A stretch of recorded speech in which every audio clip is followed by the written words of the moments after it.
Reciprocal tariff, அதாவது பரஸ்பர வரி விதிப்பு வந்து சுமத்திருக்கிறாரு நம்முடைய இந்தியா உட்பட 21 நாடுகள் மீது. அது பிரஸ் மீட்லாம் வச்சு ஒரு சார்ட்டையும் வச்சு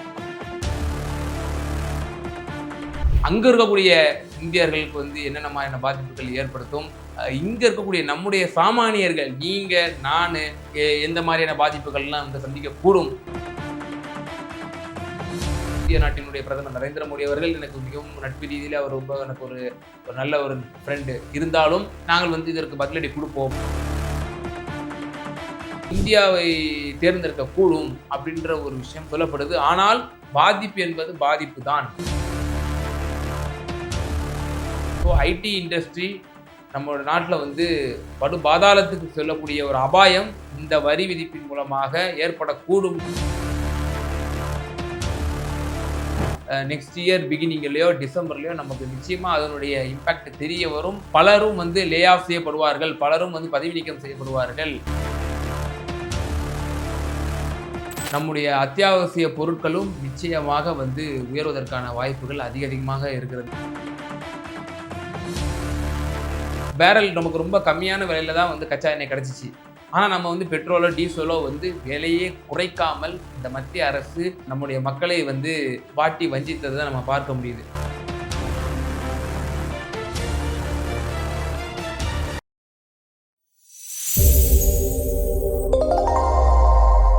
தமிழ் நியூஸ் நேயர்களுக்கு வணக்கம்.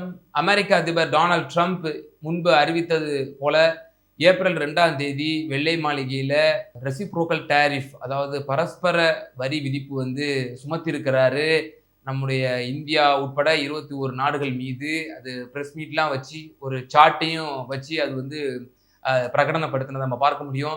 ஸோ இந்த டாக்ஸினுடைய ரெசிப்ரோக்கல் டேரிஃப்ங்கிறதுனால என்னென்ன பாதிப்புகள்லாம் ஏற்பட போகுது, இந்தியர்கள் என்னென்ன பாதிப்புகள் ஏற்படுத்த போகுது, அங்க இருக்கக்கூடிய இந்தியர்களுக்கு வந்து என்னென்ன மாதிரியான பாதிப்புகள் ஏற்படுத்தும், இங்க இருக்கக்கூடிய நம்முடைய சாமானியர்கள் நீங்க நானு எந்த மாதிரியான பாதிப்புகள்லாம் வந்து சந்திக்க கூடும் அப்படின்றத சற்று விரிவாக நம்ம அதில் பார்ப்போம். அமெரிக்க அதிபர் டொனால்ட் ட்ரம்ப் கடந்த ஏப்ரல் 2ஆம் தேதி இந்த ஒரு அறிவிப்பை வந்து வெளியிட்டிருந்தாரு. எங்களுடைய பொருட்களுக்கு வந்து பிற நாடுகள் வந்து அதிகமான வரி விதிப்பு செய்யுது, அதனால வந்து நாங்கள் வந்து அதுக்கு பதிலடி கொடுக்கும் விதமாக நாங்கள் வந்து ரெசிப்ரோக்கல் டேரிஃபை வந்து நாங்கள் இம்போஸ் பண்ண போகிறோம் அப்படின்னு பரஸ்பர வரியை வந்து அவர் வந்து ஒரு அறிவிப்பு செஞ்சிருந்தாரு.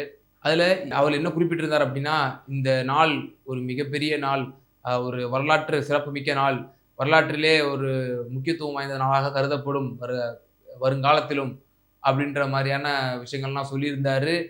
ஒரு அடிமைத்தனத்திலிருந்து ஒரு விடுதலை பெற்றிருக்கக்கூடிய நாள், ஒரு இண்டிபெண்டன்ட் டே அப்படின்ற மாதிரி அவர் வந்து சொல்லி இந்த டேரிஃப் ரெசிப்ரோக்கல் டேரிஃபை வந்து அவர் வந்து வெளிப்படுத்துறதை நம்ம பார்க்குறோம். ஸோ அமெரிக்க அதிபர் அது வந்து அந்த சார்ட் மூலியமா பத்திரிகையாளர்கள் மத்தியிலே உலகம் முழுக்க தெரியும் வகையில் வந்து பிரகடனப்படுத்தினார். என்னென்ன மாதிரியான டேரிஃப் வந்து நாங்கள் விதிக்க போகிறோம் அப்படின்னு சொல்லி. ஸோ ஒவ்வொரு நாடுக்கும் வந்து ஒவ்வொரு மாதிரியான டேரிஃபை வந்து அவர் விதிச்சிருக்கிறாரு. குறிப்பாக பல நாடுகள், ஐரோப்பியன் யூனியனுக்கு வந்து 20% ஆஃப் ரெசிப்ரோக்கல் டேரிஃபை வந்து இம்போஸ் பண்ணியிருக்கிறாரு. சைனாவுக்கு 34% வந்து பரஸ்பர வரியை வந்து விதிச்சிருக்கிறாரு. அதே போல் இந்தியாவுக்கு 26% வந்து விதிச்சிருக்கிறாரு. இப்போ இந்தியாவுக்கு அவர் வந்து வரி விதிக்கும் போது அந்த அறிவிப்பு செய்யும் போது அவர் ஒரு வார்த்தையை குறிப்பிட்டிருப்பார். நீங்கள் அதெல்லாம் பார்த்துருப்பீங்க காணொலிகளில். இந்தியா இட்ஸ் சோ டஃப் அப்படின்ற ஒரு வார்த்தையை அவர் குறிப்பிட்டிருந்தார். ரொம்ப கடுமையாக வந்து எங்களை வந்து எங்களுடைய பொருட்கள் வந்து அவர்கள் வந்து வரி விதித்து இருந்தாங்க. அதுக்காக நாங்கள் வந்து ஒரு பதிலடி கொடுக்க வேண்டிய ஒரு சூழ்நிலை. பிரதமர் அவர்கள், அதாவது இந்திய நாட்டினுடைய பிரதமர் நரேந்திர மோடி அவர்கள் எனக்கு மிகவும் நட்பு ரீதியில் அவர் ரொம்ப எனக்கு ஒரு நல்ல ஒரு ஃப்ரெண்டு. இருந்தாலும் நாங்கள் வந்து இதற்கு பதிலடி கொடுப்போம் அப்படின்னு சொல்லி அந்த அறிவிப்பை வந்து அவர் செஞ்சிருந்தாரு. நம்முடைய நாட்டுக்கு 26% வந்து வரி விதிச்சிருக்கிறாங்க. பாகிஸ்தான் நாட்டிற்கு நம்மை விட ஒரு 3% கூடுதலாக 29% வரிகளை வந்து பாகிஸ்தானுக்கு விதிச்சிருக்கிறாங்க. அதே போல் ஜப்பானுக்கு 24%. ஸோ இந்த மாதிரியான 21 நாடுகளில் ஓரளவு இப்போ நம்ம அண்டை நாடுகள் இவைகள் எல்லாம் வந்து நம்ம பார்த்தோம். அதிகபட்சமாக எந்தெந்த நாடுகளுக்கெல்லாம் வந்து விதிச்சிருக்காங்க அப்படின்னு பார்த்தோம் அப்படின்னா, கம்போடியாவுக்கு 49% வந்து ரெசிப்ரோக்கல் டேரிஃபை வந்து விதிச்சிருக்கிறாரு. வியட்நாம் பார்த்தோம் அப்படின்னா 46% ஆஃப் டேரிஃப், அதாவது ரெசிப்ரோக்கல் டேரிஃபை வந்து இம்போஸ் பண்ணியிருக்கிறாரு. அதே போல் இலங்கைக்கு வந்து ரொம்பவே ஹியூஜ், நம்மளோட டபுள் மடங்காக 44% வந்து ரெசிப்ரோக்கல் டேரிஃபை வந்து சுமத்திருக்கிறாருங்க. ஸோ இப்போ இவைகளெல்லாம் நம்ம வந்து டேட்டாஸை நம்ம பார்த்தோம். ஆட்டோமொபைல் சார்ந்த இண்டஸ்ட்ரீஸ் சார்ந்த ப்ராடக்ட்ஸுக்கெல்லாம் வந்து எல்லா நாடுகளுக்கும் ஒரே விதமாக ஈக்குவலாக வந்து 25% ஆஃப் டேக்ஸை வந்து அதில் வந்து இம்போஸ் பண்ணியிருக்கிறாரு. ஸோ இதெல்லாம் வந்து அவர்கள் வெளியிட்டிருந்திருக்கக்கூடிய அறிவிப்புகளாக நம்ம பார்க்குறோம். இந்தியன் அஃபீஷியல்ஸ் தொடர்ந்து இது சம்பந்தமாக அமெரிக்காவினுடைய பொருளாதார ஆலோசகர்களோடும் நம்முடைய இந்திய திருநாட்டினுடைய பொருளாதார ஆலோசகர்களோடும் வந்து கலந்துரையாடல் வந்து நடந்து கொண்டிருப்பதாகவும், இதற்கு வந்து ஒரு சமரசம் எட்டப்பட வேண்டும். இது மாதிரியான ஒரு இம்பேலன்ஸ்டான ஒரு மியூச்சுவல் அண்டர்ஸ்டாண்டிங் வந்து இருக்கக்கூடாது. இது வந்து சரி செய்யப்படணும் அப்படின்ற ஒரு பேச்சுவார்த்தையிலும் நம்முடைய இந்திய தரப்பு வந்து அமெரிக்கா தரப்போடு இருப்பதாகவும் நமக்கு தற்போது செய்திகள் வந்த வண்ணமாக இருக்கிறது. இப்போ இதன் மூலமாக இந்தியாவுக்கு ஏற்படக்கூடிய இழப்புகள் எவ்வளவு அப்படின்னு சொல்லி பொருளாதார வல்லுநர்கள் எவ்வளவு கணிக்கிறாங்க அப்படின்னா, கிட்டத்தட்ட $7 பில்லியன் வந்து இதனால வந்து இந்தியாவிற்கு ஒரு இழப்பீடு ஏற்படக்கூடும் அப்படின்ற ஒரு விஷயத்த வந்து சொல்றாங்க. $7 பில்லியன் நம்முடைய இந்தியாவுடைய ரூபாய் நோட்டினுடைய மதிப்பின்படி கிட்டத்தட்ட 60,000 கோடி கிட்டத்தட்ட வந்து நமக்கு வந்து வந்து ஏற்படக்கூடும், இழப்பு ஏற்படக்கூடும் அப்படின்னு தகவல்களை வந்து தெரிவிச்சுட்டு வர்றாங்க. ஸோ நம்ம பொதுமக்களுக்கு எப்படி எந்த மாதிரியான ஒரு பாதிப்புகளை வந்து ஏற்படுத்தும், நம்ம எப்படி நம்ம சாமானியர்களாக நாம வந்து பாதிப்படைவோமா அப்படின்னு பார்த்தோம் அப்படின்னா, வல்லுநர்கள் வந்து சில கருத்துக்களை வந்து குறிப்பிடுறாங்க. ஸோ சென்னையை மையமாக வச்சு செயல்பட்டு கொண்டிருக்கக்கூடிய டெட்ராய்ட் ஆஃப் சவுத்து அப்படின்னே சொல்லுவாங்க. அந்த நம்முடைய சென்னையை மையப்படுத்தி நடத்த இருக்கக்கூடிய அந்த ஆட்டோ காம்பனன்ட்ஸ் இண்டஸ்ட்ரியில் வந்து ஒரு பெரிய அஃபெக்ட் ஏற்படும் இதன் மூலியமா. ஸோ ஆட்டோ காம்பனன்ட்ஸ் இண்டஸ்ட்ரினா நத்திங் பட் வந்து இப்போ டிவிஎஸ் மாதிரியான இதெல்லாம் இருக்கு இல்லையா? ஸோ அவங்க வந்து ஏற்றுமதி செய்கிறாங்க அப்படின்னா நிச்சயமாக 25% வந்து அவங்களுக்கு வந்து இன்க்ரீஸ் ஆகக்கூடும் அப்படின்ற ஒரு விஷயத்த இதில் குறிப்பிடுறாங்க. ஸோ அவங்க ஸ்பேர் பார்ட்ஸு மேபி அவங்க வந்து ஏற்றுமதி செய்யலாம். ஸோ இப்போ இங்கே இருக்கக்கூடிய டிவிஎஸ் இது மாதிரியான சிறு சின்ன கம்பெனிஸ்லாம் வந்து வெகுவாக வந்து விலை உயரக்கூடும், பாதிப்படையக்கூடும், அஃபெக்ட் ஆகக்கூடும் அந்த இண்டஸ்ட்ரீஸ் எல்லாம் அப்படின்றது பொருளாதார வல்லுநர்களால் சொல்லப்படுது. ஃபினிஷ்டு கார்ஸ் கம்ப்ளீட் செஞ்ச கார்ஸை வந்து நம்முடைய இந்தியா நாட்டில் இருந்து அமெரிக்கா நாட்டுக்கு வந்து நம்ம ஏற்றுமதி செய்யப்படுவது இல்லை. ஸோ அதில் வந்து எந்த ஒரு பெரிய பாதிப்பும் ஏற்படுத்தாது அப்படின்ற ஒரு விஷயத்த வந்து பொருளாதார வல்லுநர்கள் வந்து குறிப்பிடுறாங்க. ஸோ அடுத்ததாக டெக்ஸ்டைல் இண்டஸ்ட்ரீஸில் பார்த்தோம் அப்படின்னா, இதில் வந்து ஓரளவு ஒரு சின்ன அட்வான்டேஜஸ் வந்து நம்முடைய இந்திய நாட்டுக்கு வந்து வருவதற்கான சான்சஸ் அதிகமாக இருக்குது அப்படின்னு பொருளாதார வல்லுநர்கள் சொல்கிறாங்க. ஸோ டெக்ஸ்டைல் இண்டஸ்ட்ரீஸில் வந்து என்னென்ன மாதிரியான நமக்கு அட்வான்டேஜஸ் வரப்போகுது அப்படின்னா, இப்போ டொனால்ட் ட்ரம்ப் நமக்கு எவ்வளோ இந்த டெக்ஸ்டைல் சார்ந்த வந்து வரிகள் விதிச்சிருக்கிறார் அப்படின்னா 27% வந்து நமக்கு விதிச்சிருக்கிறாரு. ஸோ இப்போ டெக்ஸ்டைலுக்கு வந்து இப்போ இந்தியா நாட்டோட வந்து அண்டை நாடுகள்லாம் வந்து எந்தெந்த நாடுகள்லாம் போட்டியில் இருக்குதுன்னு நம்ம சொல்லணும்னா நம்மளே சொல்லுவோம். பங்களாதேஷ் வந்து நமக்கு போட்டியாக இருக்குது, சீனா நமக்கு போட்டியாக இருக்கும், இந்த மாதிரியான நாடுகள்லாம் வந்து நமக்கு வந்து போட்டியாக இருக்கும். ஸோ போட்டியாக இருக்கக்கூடிய இந்த நாடுகள் எல்லாம் வந்து டேக்ஸை வந்து டொனால்ட் ட்ரம்ப் அதிகமாக விதிச்சிருக்கிறத நம்ம பார்க்குறோம். எவ்வளோ விதிச்சிருக்கிறாரு அப்படின்னா, இப்போ நம்ம 27 நமக்கு விதிச்சிருக்கிறாரு. ஸோ பங்களாதேஷ் வந்து 37% வந்து விதிச்சிருக்கிறாரு. ஸோ சைனாக்கு 54% வந்து விதிச்சிருக்கிறாரு. வியட்நாமுக்கு 47% வந்து விதிச்சிருக்கிறாருங்கிற டேட்டாஸ் எல்லாம் நம்ம பார்க்குறோம். So when compare to these countries, இந்த கண்ட்ரிகளோடு நம்ம கம்பேர் பண்ணும்பொழுது ஒரு கணிசமான ஒரு சதவீதம் குறைந்த இருக்கிறதுனால இவங்கெல்லாம் இந்தியாவை தேர்ந்தெடுக்கக்கூடும் அப்படின்ற ஒரு விஷயம் சொல்லப்படுது. ஆனால் பாதிப்பு என்பது பாதிப்பு தான். When compare to other countries வேணும்னாலும் நம்ம வந்து பாதிப்புகள் குறைவாக இருக்கும் பட்சத்தில் பாதிப்பு என்பது பாதிப்பு தான் என்று பொருளாதார வல்லுநர்களால் கூறப்படுகிறது. அதாவது 2 கை நமக்கு வந்து இருக்கு, அதில் ஒரு கை நிச்சயமா போயிடும், ஒரு கையை வச்சு ஏதாவது நம்ம சமாளிச்சிடலாம் அப்படின்ற அளவுக்கு தான். மற்ற நாடுகள் இப்போ நான் குறிப்பிட்டிருந்த நாடுகள் பங்களாதேஷாக இருக்கட்டும், சீனாவாக இருக்கட்டும், இவர்களெல்லாம் 2 கையும் பறிபோகக்கூடிய ஒரு சூழ்நிலை. ஆனால் நம்முடைய இந்திய திருநாட்டிற்கு ஏதோ தப்பிச்ச பொழைச்சோன்னு ஒரு கை வச்சு நம்ம வந்து பேலன்ஸ் பண்ணிக்கலாம், நம்ம வந்து பொழைச்சிக்கலாம் அப்படிங்கிற அளவுக்கு தான் வந்து டெக்ஸ்டைல் இண்டஸ்ட்ரியை பொறுத்த வரைக்கும் பொருளாதார வல்லுநர்கள் தங்களோட அனாலிசிஸை வந்து இதில் வந்து பகிர்ந்துக்கிறாங்க. அதே மாதிரி ஃபார்மா இண்டஸ்ட்ரீஸில் வந்து இது ஒரு நல்லாவே ஒரு ஒரு இம்ப்ரூவ்மெண்ட் கொடுத்துருக்கு. இந்த வரி விதிப்பினால வந்து எந்த ஒரு இதுவும் பாதிப்பு ஏற்படுத்தலை. ஃபார்மா இண்டஸ்ட்ரீஸ்க்கு ஒரு நல்ல ஒரு அட்வான்டேஜ். அதே போல் என்ன சொல்கிறாங்க அப்படின்னா, இதில் வந்து ஃபார்மா இண்டஸ்ட்ரீஸ் அந்த ஸ்டாக்ஸ் எல்லாம் இருக்கும் இல்லையா, ஸோ ஷேர் மார்க்கெட்டில் அந்த ஸ்டாக்ஸுமே வந்து நல்லாவே நல்ல நிலையிலே இருக்கு, அதில் கூட இன்வெஸ்ட் பண்ணலாம் அப்படின்ற ஒரு விஷயத்தையும் வந்து பொருளாதார வல்லுநர்கள் வந்து குறிப்பிடுறதை நம்ம பார்க்க முடியுது. ஸோ பேட் நியூஸஸ்லாம் நம்ம என்னன்னு பார்த்தோம் அப்படின்னா, ஒரு அதிர்ச்சி தரக்கூடிய செய்திகளாகவே இருக்குது. இப்போ இதனுடைய இம்பேக்ட் வந்து எப்போ தெரிய வரும் அப்படின்னா, கிட்டத்தட்ட ஒரு 6 முதல் 9 மாதங்களுக்கு பிறகு தான் வந்து இதனுடைய இம்பேக்ட் வந்து தெரிய வரும். இந்த இம்பேக்ட் வந்து எப்படி தெரியும்னா, அப்போ இது இது இது இந்த அறிவிப்புக்கு பிறகு, அமெரிக்காவுடைய இந்த அறிவுக்கு பிறகு ஒரு 6 மாசத்துக்கு பிறகு, 9 மாசத்துக்கு பிறகு ஒரு ரிசெஷன் ஏற்படும். அமெரிக்க பொருளாதாரத்துல ஒரு மிகப்பெரிய ஒரு சரிவு ஏற்படும்.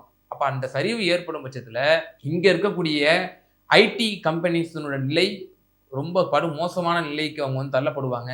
இங்க இருக்கக்கூடிய ஐடி எம்ப்ளாயீஸ்கள் வந்து ஏற்கனவே நம்ம ரெக்ரூட்மெண்ட்ஸ்லாம் பார்த்துருப்போம்.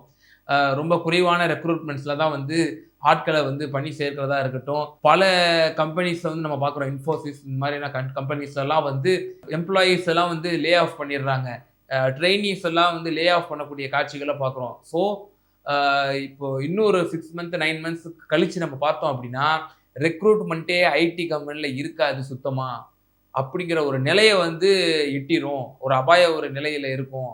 அதே போல 50+ அபவ் 50 அபவ் ஏஜஸ் இருப்பாங்க இல்லையா, 50 55 வயதுகள் நிரம்பிய வயோதிகர்கள் இருப்பாங்க இல்லையா, ஸோ அவர்களுக்கெல்லாம் வந்து குயிக் ரிட்டையர்மெண்ட் கொடுத்துருவாங்க.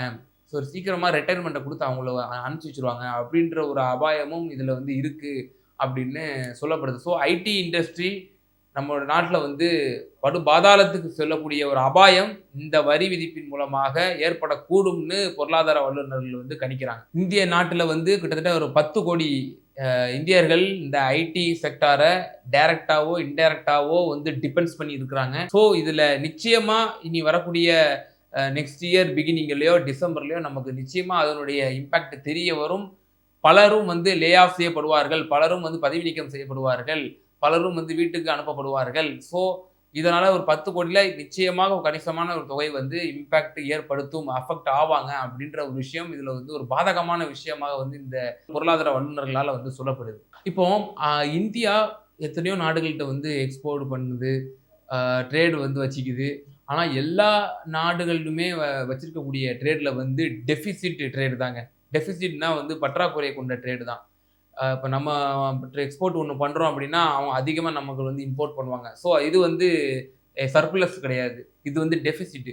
ஸோ நம்ம வந்து சர்ப்ளஸாக பண்ணக்கூடிய ட்ரேடு பண்ணக்கூடிய ஒரே நாடு இருந்து அமெரிக்கா. கிட்டத்தட்ட $20 பில்லியன் முதல் $25 பில்லியன் அளவு வந்து நம்ம அமெரிக்காவோடு வந்து நம்ம சர்ப்ளஸ்ல வந்து நம்ம ட்ரேட் பண்ணிட்டு இருக்கோம் அமெரிக்கா நாட்டோட. இப்போ உதாரணத்துக்கு சீனாவோட நம்ம போயிட்டோம் அப்படின்னா $100,000 டெஃபிசிட் ட்ரேடை வந்து நம்ம சீனாவோட பண்ணிட்டு இருக்கிறோம். ஸோ அப்போ எத்தனையோ நாடுகள் கூட நம்ம வந்து ட்ரேடு பண்ணிட்டு இருக்கோம். அந்த ட்ரேட்ல அந்த வணிகத்தில் அமெரிக்கா கூட மட்டும்தான் நம்ம வந்து சர்ப்ளஸ் ட்ரேடு வந்து நம்ம பண்ணிட்டு இருக்கிறோம். ஸோ அப்போ இந்த சமயத்தில் இப்போ ஒரு $20-25 பில்லியன் வந்து வரக்கூடிய சமயத்தில் இப்போ அது வந்து ஒரு பெரிய தடங்கள் ஏற்படும். இதில் ஒரு 7 பில்லியன் அளவுக்கு வந்து பொருளாதார இழப்பு ஏற்படும் அப்படின்னு சொன்னோம்னா, இந்திய ரூபாய் மதிப்பில் வந்து ஒரு மிகப்பெரிய ஒரு பிரஷர் வந்து ஏற்படும் அப்படின்ற ஒரு கணிப்பையும் வந்து பொருளாதார வல்லுநர்கள் வந்து நமக்கு எச்சரிக்கிறாங்க. ஸோ இப்போ இந்திய ரூபாயினுடைய மதிப்பு வந்து சரிவடையக்கூடும். சரிவடைஞ்சால் டாலரினுடைய மதிப்பு அப்போ இப்போவே நம்ம பார்க்குறோம் ₹86 கிட்டத்தட்ட வந்து இந்திய மதிப்பின் வந்து நம்ம இருக்கு. இது மென்மேலும் உயரக்கூடும் அப்படி ஒரு நிலை ஏற்பட்டுவிட்டால் அப்படின்ற ஒரு விஷயத்த குறிப்பிடுறதை நம்மளால பார்க்க முடியுது. ரூபாய் விலை ஒருவேளை அதாவது சரிவடையுது என்று சொன்னால் நம்முடைய அத்தியாவசிய பொருட்களும் நிச்சயமாக வந்து உயர்வதற்கான வாய்ப்புகள் அதிகமாக இருக்கிறது அப்படின்னு சொல்லியும் வந்து நம்ம எதிர்பார்க்கிறோம். ஏன்னா நம்ம வந்து ட்ரேடிங்கில் அமெரிக்காவோட ட்ரேடிங்கில் வந்து நம்ம அத்தியாவசிய பொருட்களாகிய வெஜிடபிள்ஸாக இருக்கட்டும், ரைஸாக இருக்கட்டும், இந்த மாதிரியான பல திங்ஸு கூட நம்ம வந்து ட்ரேடிங் வச்சுருக்கோம் அமெரிக்கா கூட. அமெரிக்காவோட இந்த ட்ரேடினுடைய மூலியமாக வந்து டாலரினுடைய மதிப்பு உயர்ந்து நம்முடைய கரன்சியினுடைய மதிப்பு வந்து மேலும் மேலும் சரிவடையும் பட்சத்தில் வந்து இது மேலும் 80 90 ரூபா 95 100 ரூபாய் அப்படின்னு போச்சு அப்படின்னா விலைவாசிகள் கண்ணாப்பின்னான்னு உயர்வதற்கான வாய்ப்புகள் இருக்கு. அத்தியாவசிய பொருட்களா இருக்கட்டும். ஏன்னா இது நல்லா கவனிச்சீங்கன்னா தெரியும், கச்சா எண்ணெயினுடைய விலை பேரலுக்கு 70 ரூபாய் 60 ரூபாயெல்லாம் இருந்துச்சு. எப்போ கொரோனா பீரியட்ல இருக்கட்டும், கொரோனாவுக்கு பிந்தைய பீரியட்ல கூட இருக்கட்டும். பல நாடுகள் வந்து ரஷ்யா கிட்ட இருந்து வாங்கல. நம்ம தான் வந்து ரஷ்யா கிட்ட இருந்து வாங்கணும். அது ஒரு மிகப்பெரிய ஒரு சாதனைன்னே சொல்லலாம். ஏன்னா பல நெருக்கடிகள் மத்தியில நம்ம ரஷ்யாட்ட வாங்கணும். மிக குறைந்த விலையில வாங்கணும். மிக குறைந்த விலையில நம்ம பெட்ரோல வாங்கியுமே கூட, நாம பேரல் நமக்கு ரொம்ப கம்மியான விலையில தான் வந்து கச்சா எண்ணெய் கிடைச்சுச்சு. ஆனா நம்ம வந்து பெட்ரோலோ, டீசலோ வந்து விலையே குறைக்காமல் இந்த மத்திய அரசு நம்முடைய மக்களை வந்து வாட்டி வஞ்சித்ததை நம்ம பார்க்க முடியுது. ஸோ இப்போ பெட்ரோல், டீசல் விலை அப்படியே தான் இருக்க போகுது. இப்போ நம்ம இதன் மூலியமாக வந்து அத்தியாவசிய பொருட்கள் வந்து ஆட்டோமேட்டிக்காக உயரக்கூடும். அந்த அபாயம் நிச்சயம் வரும் அப்படின்ற ஒரு விஷயத்தையும் வந்து பொருளாதார வல்லுநர்கள் வந்து இதை குறிப்பிடுறதை நம்மளால பார்க்க முடிகிறது. அதே போல அங்க இருக்கக்கூடிய இந்தியர்களுக்கு வந்து எந்த மாதிரியான பாதகமான நிலை அப்படின்னு பார்த்தோம் அப்படின்னா, H1B விசா, அதாவது அங்க பணிக்கு போயிருக்கக்கூடியவர்கள் H1B விசா ஹோல்டர்ஸ்க்குலாம் என்னவாக இருக்கும் அப்படின்னா, ஒருவேளை அவர்களுக்கு வந்து வேலை இல்லை, அவங்க வந்து அந்த பணியிலிருந்து அவங்க விடுவிக்கப்படுறாங்க அப்படின்னா, ஸ்பாட்லேயே வந்து இந்தியாவுக்கு திருப்பி விடக்கூடிய, இந்தியாவுக்கு வீட்டுக்கு அனுப்பக்கூடிய ஒரு அபாய நிலை பல இந்தியர்களுக்கு வந்து ஏற்படக்கூடும். இனி வரும் அடுத்த 6 மாதம், அடுத்த 1 வருடத்திற்கு அதிகம் அமெரிக்காவிலிருந்து இந்தியா திரும்பக்கூடிய காட்சிகளை நாம் காணலாம் அப்படின்னு பொருளாதார வல்லுநர்கள் வந்து இதில் தங்களுடைய கருத்துக்களை வந்து பகிர்ந்துட்டு வர்றாங்க. அதே போல் H1B I-140 அப்படிங்கிற ஒரு விசாவும் இருக்கு. ஸோ இது வந்து பெர்மனன்ட் ரெசிடென்ஸுங்கிற அளவுக்கு வந்து அவங்களுக்கு ஒரு சலுகையை கொடுத்துருக்கு. இதன் மூலியமா வந்து அவங்களுக்கு வந்து பணிகள் வந்து இவங்களுக்கும் இந்த ஹோல்டர்களுக்கும் வந்து பணி வந்து வீட்டுக்கு அனுப்பிச்சிட்டாங்க, அவங்களுக்கும் லே ஆஃப் பண்ணிட்டாங்க அமெரிக்காவில் வந்து இருக்கக்கூடியவர்களுக்கு அப்படின்னா, ஒரு 6 மாத கால அளவுக்கு பிறகு அவர்களையுமே வந்து இந்தியாவுக்கு அனுப்பக்கூடிய ஒரு அபாயமும் இருக்கிறது அப்படின்ற ஒரு விஷயத்தையும் வந்து பொருளாதார வல்லுநர்கள் வந்து குறிப்பிடுறாங்க. ஆகவே இந்த ட்ரம்பினுடைய ரெசிப்ரோக்கல் டாரிஃப் வந்து ஒரு மிகப்பெரிய ஒரு தாக்கத்தை ஏற்படுத்த போகிறது. இது எங்கோ யாரோ ஒரு பாதிப்பு ஏற்படுத்த போகிறது என்று நம்ம வந்து நினைத்து விட வேண்டாம். நமக்கும் நீங்களும் நானுமே கூட இனி வரக்கூடிய காலங்களில் வந்து பாதிப்புகள் வந்து நம்ம அடையலாம். ஆகையினால வந்து இது சம்பந்தமா இந்த ட்ரம்பினுடைய ரெசிப்ரோக்கல் டாரிஃப் விதிச்சது சம்பந்தமா நீங்க எப்படி பாக்குறீங்க? உங்களுடைய கருத்துக்களை வந்து கமெண்ட் செக்ஷன்ல உங்களோட கருத்துக்களை பதிவு செய்யுங்க. தொடர்ந்து தமிழ் நியூஸுக்கு வந்து சப்ஸ்கிரைப் செய்யுங்க. தொடர்ந்து ஆதரவு தாருங்கள். நன்றி, வணக்கம். நமது தமிழ் நியூஸ் சேனலில் உங்களது பொருட்களை வெறும் 500 ரூபாயில் விளம்பரம் செய்ய வேண்டுமா? தொடர்புக்கு 7806942275 தொடர்பு கொள்ளுங்கள்.